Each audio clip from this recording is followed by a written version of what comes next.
ആമേൻ, ആമേൻ. യേശുവിൻ്റെ ഏറ്റവും പ്രിയമുള്ള കുഞ്ഞെ, ലൂക്കായുടെ സുവിശേഷം 8-ാം അധ്യായം 44-ാം വാക്യം. അവൾ പിന്നിലൂടെ വന്ന് വസ്ത്രത്തിൻ്റെ വെളുമ്പിൽ സ്പർശിച്ചു, തൽക്ഷണം രക്തസ്രാവം നിലച്ചു. 3 വാക്കുകൾ വളരെ പ്രധാനപ്പെട്ടതാണ്. അവൾ പിന്നിലൂടെ വന്നു. അവൾ വന്നത് പിന്നിലൂടെയാണ്, അല്ലെങ്കിൽ അവൾ വളരെ പിന്നിൽ നിന്നവളാണ്, പിന്നോക്കം പോയവളാണ്.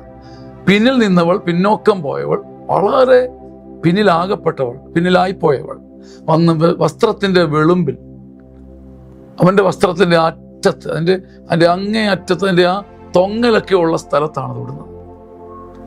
അപ്പോൾ ആന്തരികമായിട്ടാണ് സൗഖ്യം. 2 ചെറിയ കാര്യങ്ങൾ പുറമേ ചെയ്തപ്പം അവളുടെ ഉള്ളിൻ്റെ ഉള്ളിലെ ഒരു രക്തസ്രാവം, അഥവാ അവളെ തകർത്ത് കളഞ്ഞ ഒരു ആന്തരിക രക്തപ്രവാഹം നിന്നു.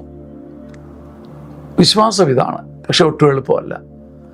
നാം അവളെ പോലെ പിന്നിലാണ്, പലതിലും പിന്നിലാണ്, ഒരുപാട് പിന്നോക്കമാണ്. പക്ഷെ അവൻ്റെ വസ്ത്രത്തിൻ്റെ വെളുമ്പോളം ചെല്ലാനുള്ള ഒരു ത്വര, ഒരു മടുക്കാതെ അവൻ്റെ വസ്ത്രത്തിൻ്റെ അറ്റത്ത് തൊട്ടാൽ മതി. പക്ഷെ അതിന് നമുക്ക് പറ്റുന്നില്ല.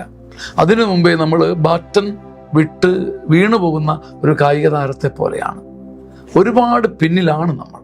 സാരമില്ല, അവൻ്റെ വസ്ത്രത്തിൻ്റെ വെളുമ്പോളം ചെന്നാൽ അകത്തോളം ആത്മശാന്തിയാണ്. ആമേൻ, ആമേൻ, ആമേൻ.